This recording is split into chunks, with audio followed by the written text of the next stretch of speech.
Semoga yang subscribe diberikan rezeki melimpah dari jalan tak terduga.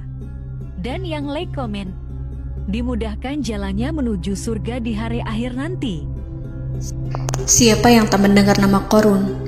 Dia adalah seorang sosok kaya raya di zaman Nabi Musa yang namanya melegenda hingga sekarang. Kisahnya diabadikan dalam Al-Quran, bahkan menjadi peribahasa atau ungkapan di masyarakat guna menggambarkan seseorang yang mirip dengan tabiatnya atau menisbatkan harta yang ditemukan terpendam dalam tanah sebagai harta Qorun. Qorun adalah miliarder kaya raya yang hidup sejaman dengan Nabi Musa. Saking kaya rayanya, Qorun setiap kali keluar dari rumahnya, ia didampingi dengan 300 pelayan laki-laki dan 300 pelayan perempuan. Qorun juga dikawal oleh 4.000 pengawal yang diiringi 4.000 binatang ternak ditambah 60 ekor unta yang khusus membawa kunci-kunci gudang penyimpanan harta kekayaannya itu. Itu dilakukan semata-mata sebagai bentuk kesombongan bahwa dialah manusia paling kaya, paling terhormat, dan memiliki pengikut setia. Ia merasa lebih mulia dibandingkan Nabi Musa alaihissalam. Orang-orang tentu saja akan penasaran seberapa banyak harta kekayaan Qorun jika pengawal dan pembawa kunci gudang kekayaannya sebanyak itu. Lalu berapa banyakkah harta yang dimiliki Qorun yang disimpan di dalam gudangnya tersebut? Sebelum saya melanjutkan, dimohon untuk menonton video ini sampai selesai supaya tidak ada kesalahpahaman dalam memahami isi cerita, serta mohon bantu channel ini semakin berkembang dengan cara tekan subscribe dan silakan tinggalkan like serta komen positifnya. Semoga dukungan pemirsa Risalah Kehidupan bernilai pahala dan menjadi wasilah dimudahkannya segala urusan pemirsa sekalian. Pemirsa Risalah Kehidupan, di zaman sekarang banyak orang yang mengistilahkan rezeki yang tak terduga dengan istilah harta Qorun. Lalu dari manakah sumber harta kekayaan Qorun yang sangat luar biasa itu? Serta di manakah Qorun dan hartanya ditenggelamkan? Siapakah Qorun dan bagaimana kisahnya dengan Nabi Musa? Qorun merupakan kaum Nabi Musa alaihissalam. Disebutkan oleh Ibnu Juraij, nama lengkap Qorun adalah Qorun ibnu Yashar, ibnu Qahis, ibnu Lawi, ibnu Ya'qub. Ia merupakan putra paman atau sepupu Nabi Musa alaihissalam. Pasalnya, Nabi Musa alaihissalam sendiri adalah putra Imran, sedangkan Imran adalah putra Qahis. Dengan kata lain, Qorun masih satu kakek dengan Nabi Musa alaihissalam, yakni kakek Qahis. Ia adalah umat Nabi Musa yang taat. Tidak hanya memiliki banyak harta, Qorun juga termasuk orang yang cerdas dan berilmu. Ia menguasai ilmu duniawi dan ilmu ukhrawi, dan tercatat bahwa Qorun adalah ahli di bidang kimia. Dirinya tercatat sebagai ahli kitab Taurat setelah Nabi Musa. Kepandaian Qorun dalam ilmu agama membuat dirinya sering disebut dengan ilmu nawir, atau orang yang memberi cahaya dan penerangan. Suaranya terkenal merdu dalam membaca kitab Taurat. Selain itu, Qorun juga lihai dalam berbisnis. Ia mengetahui trik investasi yang menguntungkan, serta jalur perdagangan internasional yang strategis di zamannya. Kekayaan Qorun begitu banyak, sebagaimana tercatat dalam surat Al-Qasas ayat 76. Sesungguhnya Qorun termasuk kaum Musa, tetapi dia berlaku aniaya terhadap mereka. Kami menganugerahkan kepadanya perbendaharaan harta yang kunci-kuncinya sungguh berat dipikul oleh sejumlah orang-orang yang kuat. Dalam riwayat Kaisamah disebutkan, kunci gudang kekayaan Qorun dibutuhkan 60 bigol atau sejenis kuda kecil. Ukuran kuncinya sebesar jari, bahannya terbuat dari kulit, dan setiap kunci digunakan untuk satu gudang. Maka keluarlah Qorun kepada kaumnya dalam kemegahannya. Para ulama tafsir menjelaskan Qarun keluar dengan mewah diiringi dengan 300 gadis berbaju merah dan 4.000 kendaraan kuda. Tak heran, iring-iringan Qarun itu mengundang decak kagum mereka yang gandrung terhadap harta kekayaan. Sebagaimana yang terekam dalam ayat Al-Quran, moga-moga kiranya kita mempunyai seperti apa yang telah diberikan kepada Qarun. Sesungguhnya ia benar-benar mempunyai keberuntungan yang besar. Quran Surat Al-Qasas ayat 79. Namun tak sedikit kaumnya yang mengingatkan. Ingatlah ketika kaumnya berkata kepadanya, janganlah engkau terlalu bangga. Sesungguhnya Allah tidak menyukai orang-orang yang terlalu membanggakan diri atau farihin. Ulama menafsirkan istilah farihin di sana juga berarti takabur, zolim, berbuat kerusakan, arogan, dan tak mau bersyukur terhadap nikmat. Qarun dikisahkan memiliki ribuan kuda yang berisikan emas dan perak. Bila keluar rumah, Qarun selalu berpakaian mewah dan dikawal 600 pelayan dan diiringi 4.000 ekor kuda serta 60 ekor unta yang membawa kunci-kunci gudang kekayaannya. Namun, sayangnya Qarun kemudian membangkang pada Nabi Musa dan menjadi pengikut setia Fir'aun. Mengenai dari mana asal-usul kekayaan Qarun, ada beberapa riwayat yang memberitahukan tentang asal-usul kekayaan Qarun. Sumber pertama menyebutkan bahwa jauh sebelum memiliki kekayaan, Qarun hanyalah seorang lelaki miskin yang tidak mampu menafkahi keluarganya. Anaknya sangat banyak. Lalu suatu ketika Qarun datang kepada Nabi Musa. Ia meminta Nabi Musa alaihi salam untuk mendoakannya agar Allah memberikan harta benda yang banyak. Qarun juga meminta Nabi Musa mengajarinya ilmu kimia dan ilmu-ilmu kehidupan lainnya.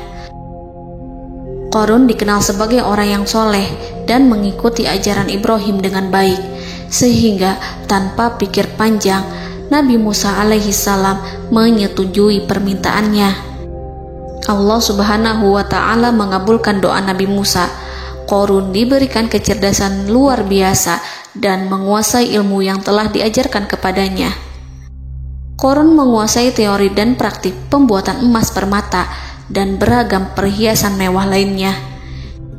Ia juga pakar dalam ilmu arsitektur, rancangan bangunan, penataan kota, dan lain sebagainya.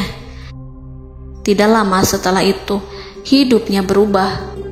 Qarun pun hidup dengan bergelimbang harta. Ribuan gudang yang dimilikinya penuh dengan emas dan perak. Namun, sayangnya, keberuntungan yang didapatkannya membuatnya gelap mata. Qarun mulai hidup dengan penuh pamer, keangkuhan, dan penuh kesombongan. Kekayaan yang diberikan Allah Subhanahu wa ta'ala membuatnya lupa dengan Sang Maha Pemberi. Qarun merasa lebih terhormat dan mulia dibandingkan Nabi Musa.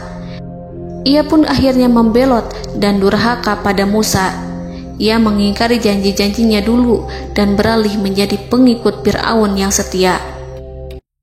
Loyalitas Qarun terhadap Fir'aun membuatnya diangkat menjadi kepala mandor yang membawahi ribuan pekerja. Dikisahkan bahwa Qarun bersikap semena-mena terhadap para pekerja. Ia tega memotong upah mereka. Ia melakukan korupsi demi membangun istana dan kemegahannya sendiri, dan untuk membangun gudang-gudang penyimpanan harta yang telah ia kumpulkan jauh-jauh hari.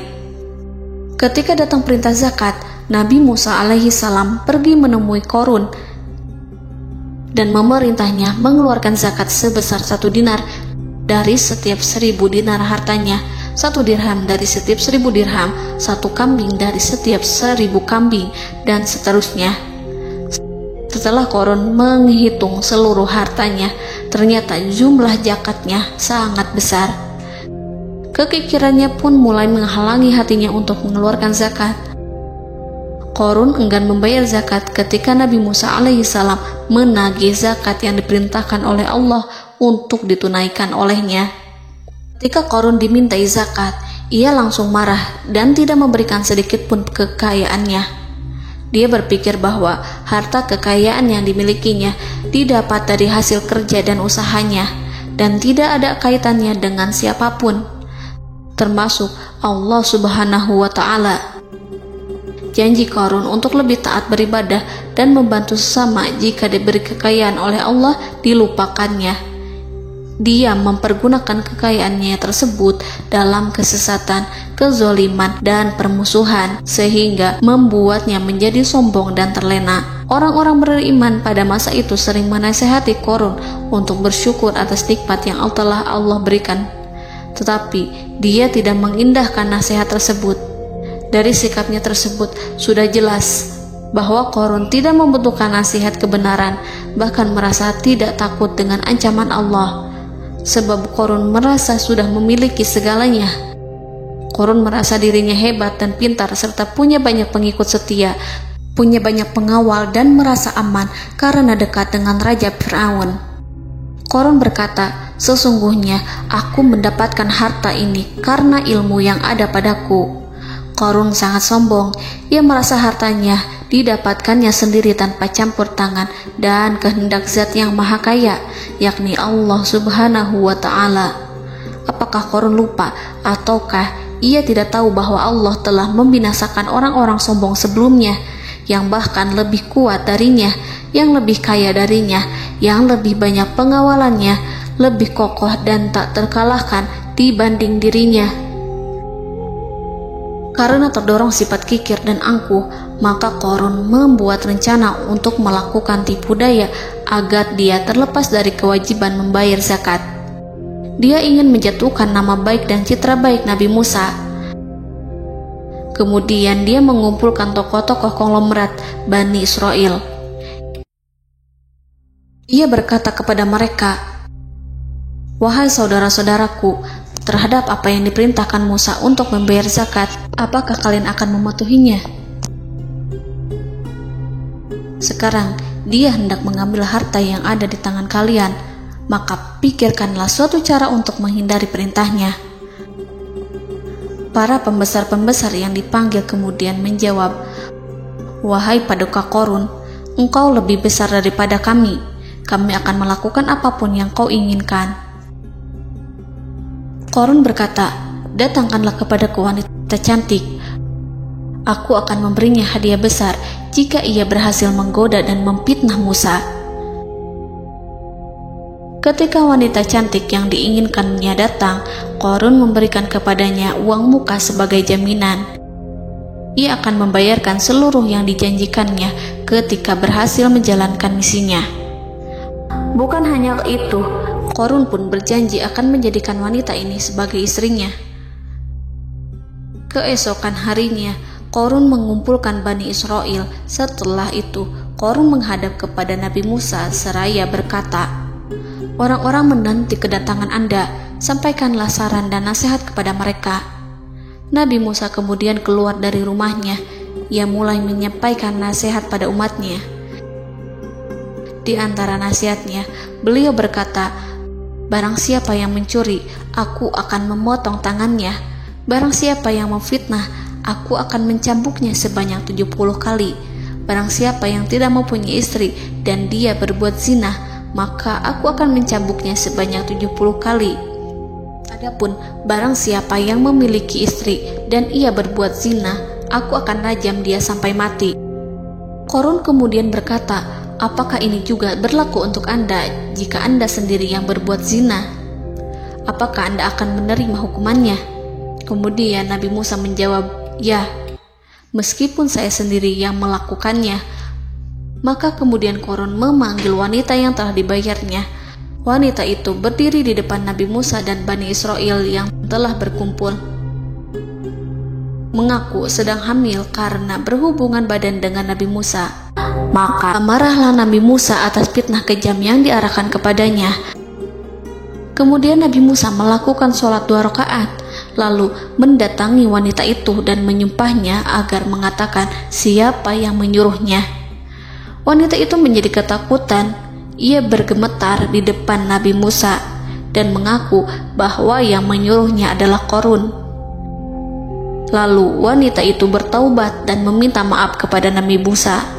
Seketika Nabi Musa bersujud seraya berdoa kepada Allah agar menimpakan azab kepada Qarun. Allah memberi wahyu kepada Musa bahwa bumi telah dijadikan tunduk kepada perintah Nabi Musa. Kemudian Nabi Musa berkata kepada bumi, "Wahai bumi, telanlah Qarun beserta kekayaannya, habiskanlah semua."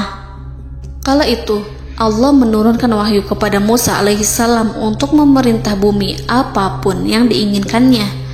Begitu Nabi Musa alaihissalam datang dengan wajah sangat marah, barulah Qarun merajuk, "Wahai Musa, sayangilah aku." Sementara Nabi Musa alaihissalam tak bergeming. Beliau lantas berkata pada bumi, "Wahai bumi, ambillah mereka." Seketika rumah Qarun mulai bergetar. Qarun dan antek-anteknya mulai dibenamkan hingga bagian lututnya.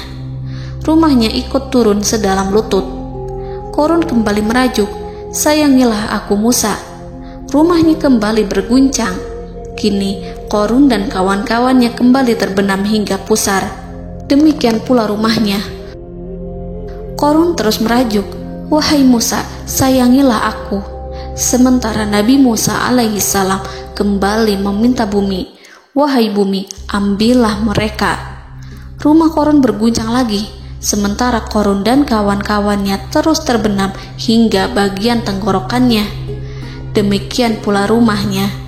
Qarun lagi-lagi menjerit, "Wahai Musa, sayangilah aku." Namun Nabi Musa alaihissalam tak bergeming. Beliau terus meminta bumi menelannya, hingga akhirnya Qarun dan kawan-kawannya hilang seluruhnya ditelan bumi. Tak lama setelah itu Allah berkata, "Wahai Musa, apa yang membuatmu bersikap demikian? Padahal demi kemuliaanku, andai dia Qarun berdoa kepadaku, niscaya aku akan rahmati. Maka kami benamkan dia beserta rumahnya ke dalam bumi, maka tidak ada baginya satu golongan pun yang akan menolongnya selain Allah. Dan dia tidak termasuk orang-orang yang dapat membela diri." Quran Surat Al-Qasas ayat 81. Lalu di manakah lokasi ditenggelamkannya Qarun beserta harta bendanya? Konon berdasarkan kepercayaan beberapa masyarakat setempat, Qarun ditenggelamkan di sekitar sungai atau danau Moris yang terkenal di kota Payom, negara Mesir. Qarun konon mendirikan istana dan di tempat itu pula ia ditenggelamkan. Dahulu, Qarun berkeinginan membangun sebuah istana, namun tidak diizinkan oleh Fir'aun jika istana itu dibangun di samping istana Fir'aun. Terlebih, Qarun juga tidak ingin membangun istana di tengah pemukiman Bani Israel yang terletak di tanah Jasan. Fir'aun pun memberikan tanah di wilayah Fayom. Kemudian di tepi sungai Payom inilah Qarun membangun istananya yang megah, dan di dalamnya ia membangun Al-Khunuj, gudang penyimpanan harta berisi emas dan perak. Salah satu bukti arkeologis yang dapat dijumpai di lokasi tersebut adalah runtuhan bangunan yang diduga sebagai tempat tinggal Qarun yang berjarak sekitar 2 km dari Danau Qarun. Menurut beberapa sumber, bangunan yang masih berdiri kokoh tersebut adalah benteng yang dibangun oleh Qarun. Namun ada juga yang mengatakan bahwa bangunan tersebut adalah tempat tinggalnya. Wallahu a'lam. Semoga kita semua dijadikan orang yang Allah mampukan menjadi orang kaya namun tidak seperti Qarun